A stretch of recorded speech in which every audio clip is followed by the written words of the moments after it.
Hi, everyone. Welcome to another episode of our Big Unlock podcast. My name is Ritu M. Oberoi, and I'm the managing partner here at Big Rio and Demo Consulting, and also the co host of the podcast along with my colleague Rohit.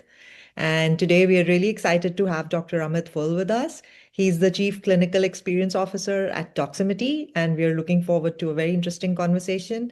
And with that, I'll hand it over to Rohit. And then after that, it's all yours, Dr. Phull. Thank you for joining us today, and a warm welcome to our listeners as well. Thank you.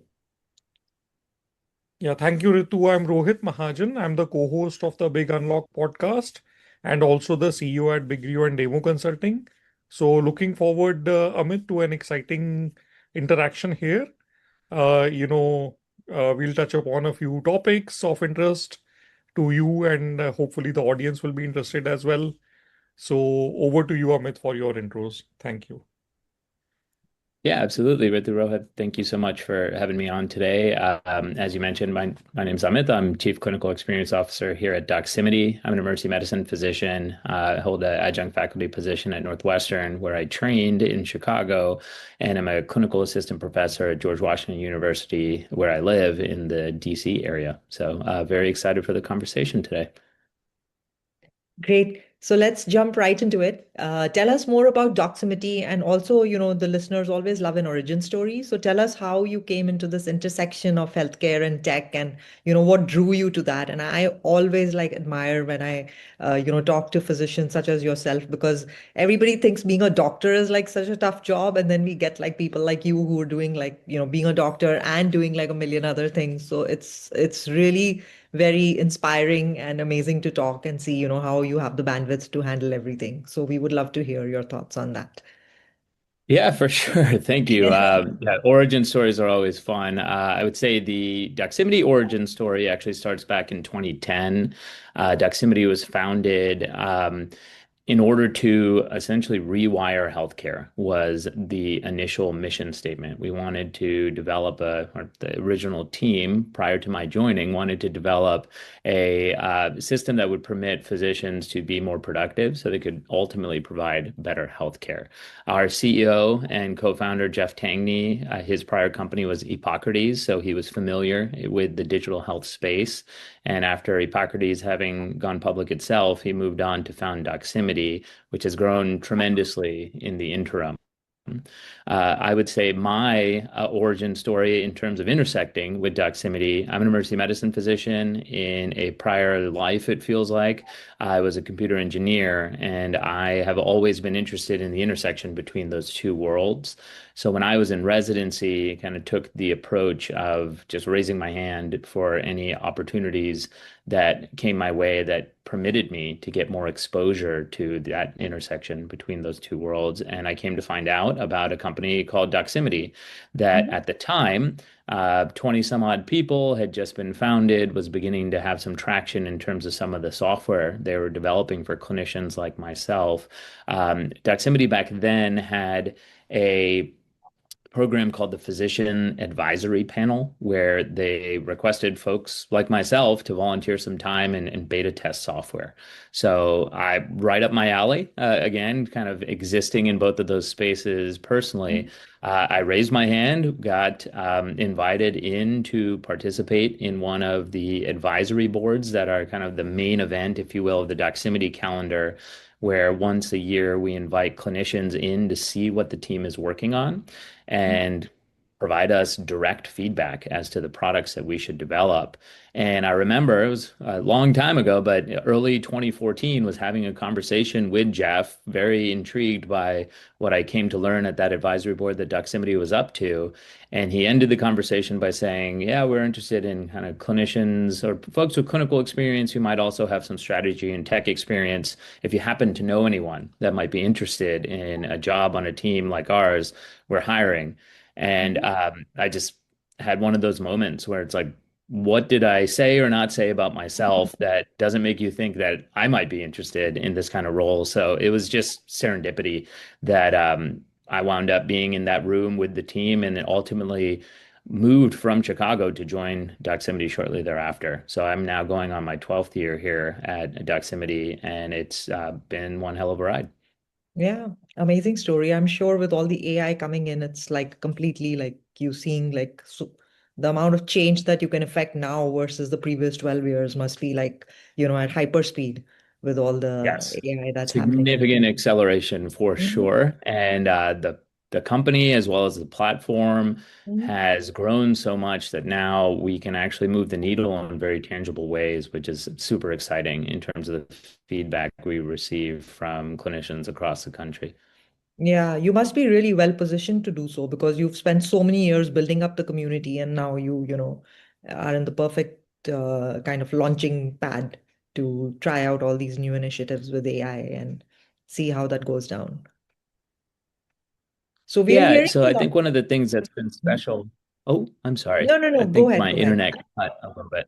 No, I was just going to say that I think one of the things that's been special in terms of the approach is Mhm, building with clinician input from the beginning. It's something that mhm, we take very seriously. As I mentioned, I joined Doximity via one of these medical advisory boards, and we're prepping now for our 2026 medical advisory board, which is just coming in a few weeks here. But that relationship with users, where we actually bring them into the fold and ask them what we should build for them, I think is critical to our success. And as you said, Ritu, has kind of positioned us to enter this AI chapter, if you will, in a pretty unique position.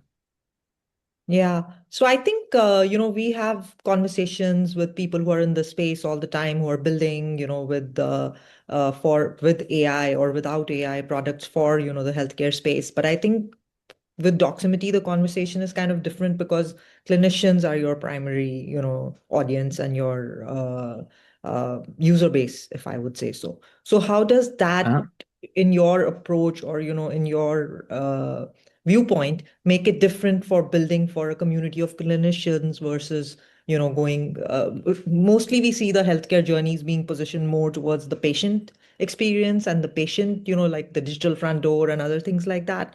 But if you're building for sure. clinicians, I would like to ask, like, what are the key metrics you use, or, how do you kind of make sure that what are the driving factors essentially that, enable adoption or make you feel that this is something different you're building?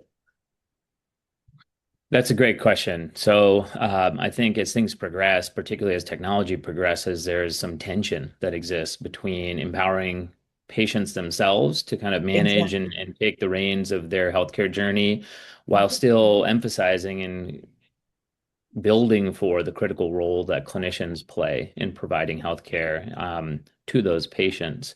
So, from the clinician perspective, ease of use is paramount.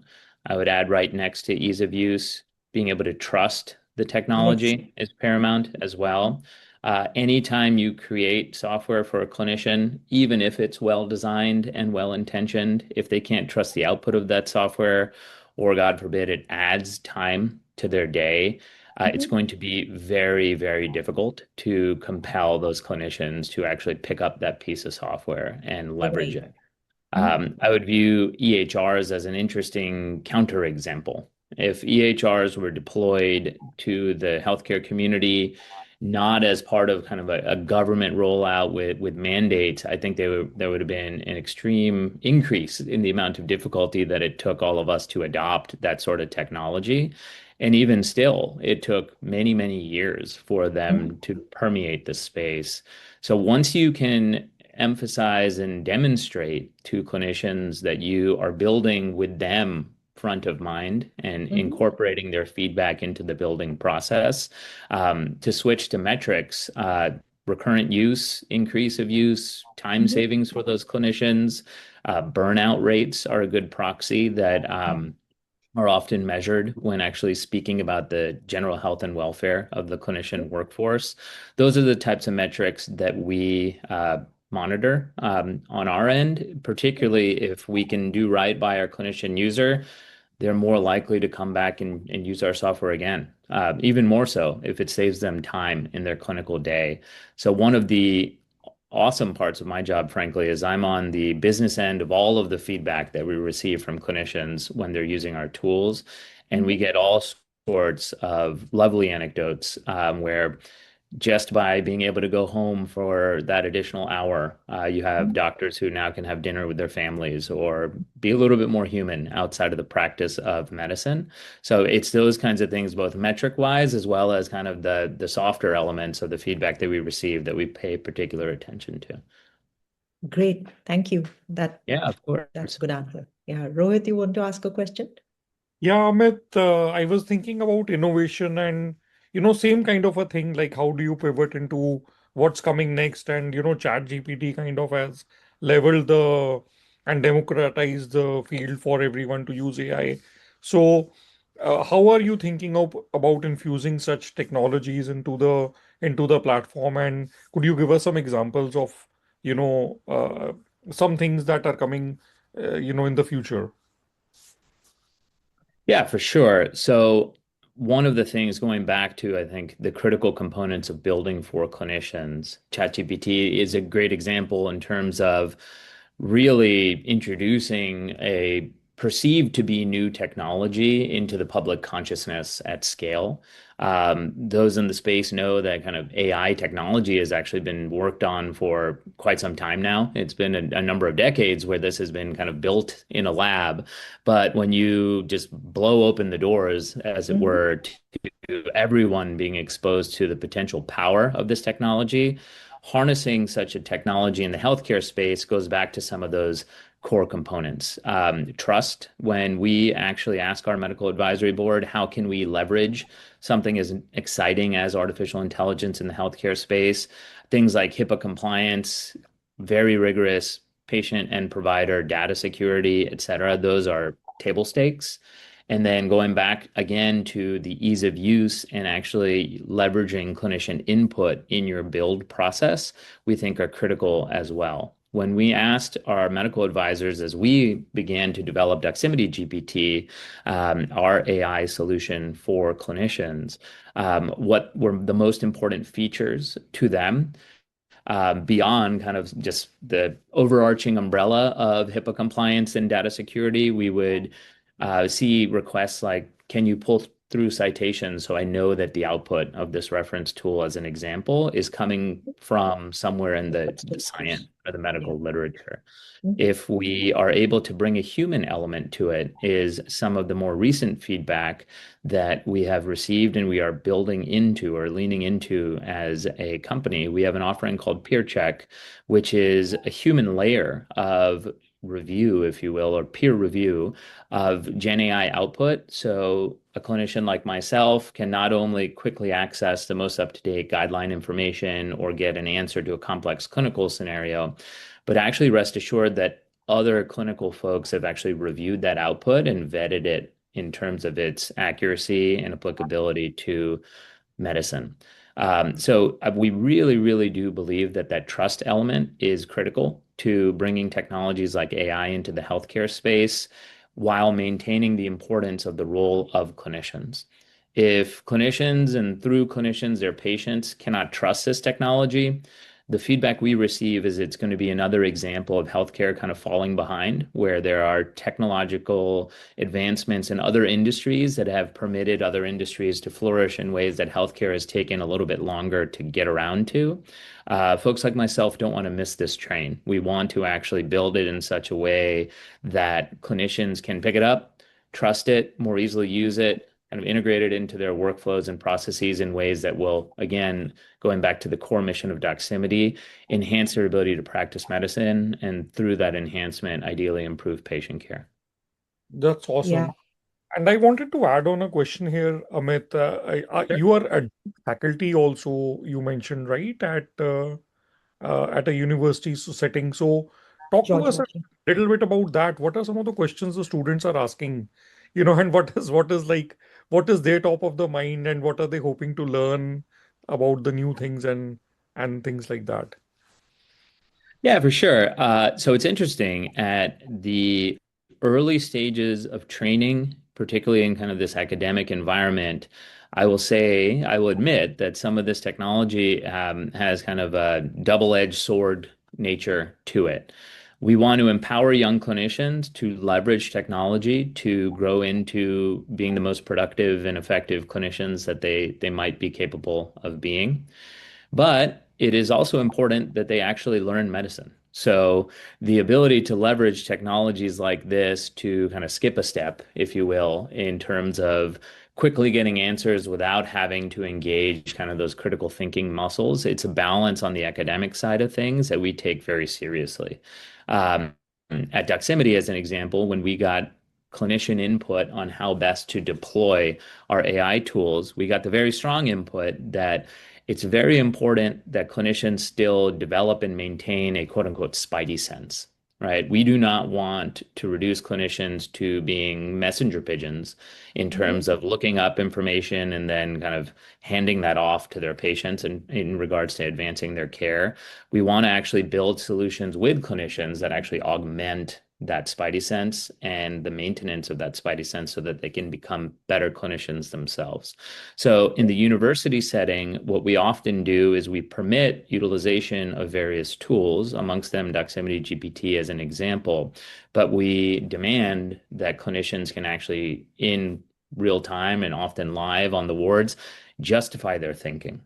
Right. So it's not, medicine cannot be reduced to kind of a book report where you can consume some information and then regurgitate it. You actually have to demonstrate an understanding of the validity and the context within which that information can be deployed so as to advance patient care.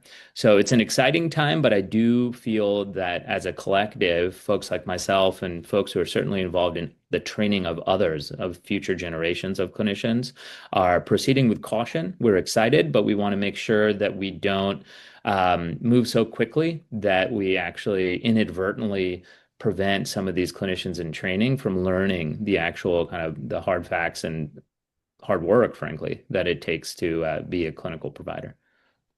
Yeah, great answer. I think, we see the headlines every single day, and we've been talking about Gen AI for like 2 years now, and we've really seen the leaps that have, happened just in the last two Sure. years. And now in the last 2 months, actually, now we're, seeing headlines that OpenAI is making its forays into healthcare because they're seeing so many health-related queries come in. And then Utah became the first state yesterday to allow AI to do like, automated prescription renewals for the first time. So it's I moving saw really that. Yeah. fast. Yeah. So it's moving really fast. So I just want to get back to your, what you told us about your HIPAA compliant tools like DocsGPT and, the peer review innovations. But so now what we're seeing is like within the last 3 months is a shift towards, voice agents and agentic AI. And so far, we've always, a cornerstone of the responsible AI has been, oh, you keep the human in the loop, you do these peer reviews, you make sure that people who are even relaying this, generated information, like you said, have the spidey sense to back it up, or, that they've done their own homework, or they know that what's being presented is correct. But with the move towards agentic and the autonomous systems, now people are saying that even that last bastion is going to fall and the human, inputs are going to get eliminated. So would love to hear your thoughts on that, and where do you think it's headed maybe in the next 6 to 9 months or 1 year? Wow. So Yeah. 6 to 9 months or 1 year in AI time, it's often very difficult to predict. I maintain personally, and I think as an extension or representative of Doximity, we maintain as an organization the importance and significance of humanity in Absolutely. medicine. Yeah. So the clinical providers, the individual humans that comprise our healthcare workforce should be empowered by this Mhm. technology as opposed to um, potentially replaced by such Replaced. technology. And it's interesting from my seat, what I see is a lot of what I would refer to as kind of bimodal thinking. On one end, you have kind of the more optimistic folks who are can immediately envision 100 years of advancement in 3 weeks, and all of a sudden everyone has personalized medicine deployed at scale. I would love to get there, but as we all know, healthcare is complicated. It'll take some time.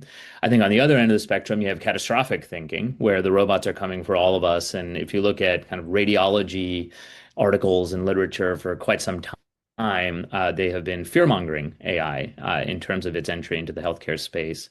As these things often go, I think the actual reality today and the short term most likely future Mhm. reality is going to be in the middle, i.e., like the extent to which we can leverage this type of technology in order to make physicians and other clinicians kind of more efficient, more effective, less burnt out, to provide greater access to care, so on and so forth. Those are the types of wins, if you will, that I think will permit clinicians to leverage this technology excitedly and also steer it in the directions that will be most impactful for the broader healthcare system.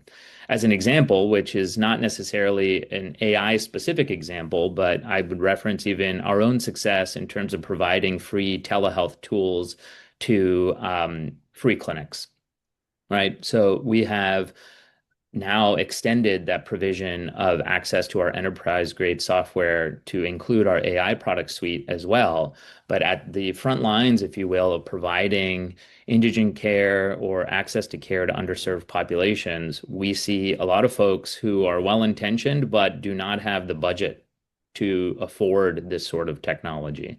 If you empower them with telehealth solutions or an AI solution that helps them reduce their administrative burden, as an example.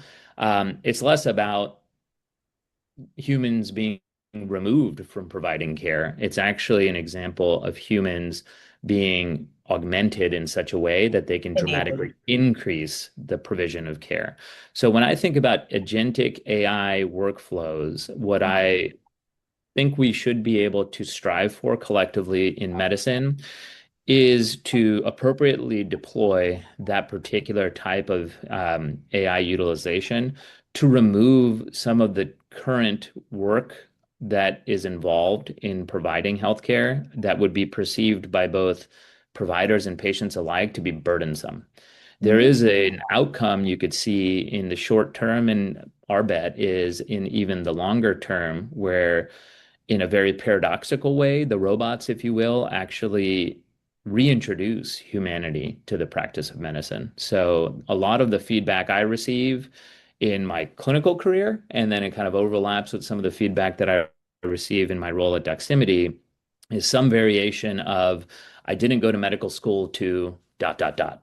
And depending upon whom you're asking and when you're asking them, it's either be a data entry clerk if they're overburdened by administration and documentation demands, or I didn't go to medical school to be a biller. If you have some folks who practice in environments where that's a task that they've had to take on, et cetera.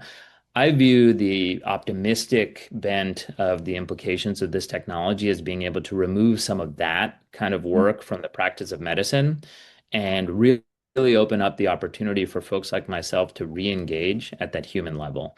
So I'd mentioned kind of anecdotal feedback. Some of my favorites include things like I don't have to go in and log into a device when I Yeah. enter a patient's room. I can shake their hand, look them straight in the eye, put my hands on my patient, and more efficiently engage with them and advance their care while the documentation, the coding, et cetera, all of that stuff is taken care of. So Mhm. if we can continue to maintain this human in the loop approach, my suspicion, corroborated by the last couple of years of experience now doing this, is that those humans will actually steer this technology in that direction. Folks Mhm. who go into healthcare because they want to help other people. And technology should enhance their ability to do that as opposed to being viewed as some kind of competitor in the space. So we maintain that direction and sort of overall heading as a company. And by virtue of including at this stage now, at the Peer Check initiative, thousands of physicians have participated already in terms of kind of reviewing even the output and functionality of our AI toolkit. Um, we think by bringing them into the loop, we can help bolster this momentum in the positive direction and ideally kind of steer away from that catastrophic endpoint where there are no humans involved in providing healthcare to other humans. That's not what we're doing this for. Yeah. Great answer. I loved hearing, your overall the tone and the optimism in there. And just reminded me of a story I heard last year at one of these healthcare conferences where there was a physician on stage and he was like, when my father was a physician, it was just him and the patient in the room, and he would see the patient, and like you said, actually put the hands on the patient, and there was no screen in between. And then for his whole lifetime, he said, I've been doing medicine like that with a screen in between, and now it's come full circle, and now the screen's gone away again, and because of ambient and the other technological advances. So I think that's a great story. Thank you for Oh, sharing that. absolutely. I will often ask folks when we chat with clinicians and patients alike, I'll ask them, show of hands, how many people have had the experience of either having to walk into a room and logging into a terminal before you address your patient, or from the patient side where your clinician comes in and walks right past you and Yeah. logs in because their front of mind task is, Mhm. oh, I have to document. And almost always we do 100% of people in rooms will raise their hand as having Yeah. had that experience. And I can say personally, and just by extension, in terms of the number of clinicians that we represent at Doximity and that I interact with personally on a day-to-day basis, nobody went into medicine for that. So Yeah. yeah, I totally relate to your dad's experience as well, where those who have kind of been through that full circle, like Yeah. myself, Mhm. genuinely appreciate the fact that technology can now be leveraged by clinicians as opposed to imposed upon them. Yeah. Thank you. Rohit, you want to say something? Yeah, I think we are getting to the closing of the podcast. So, Amit, any other thoughts you would like to share with the audience before we close?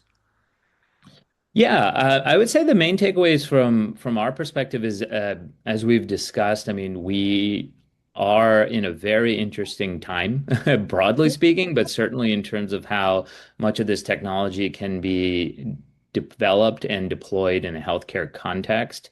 For those in your audience that are clinicians, I urge them to try out some of our AI tools.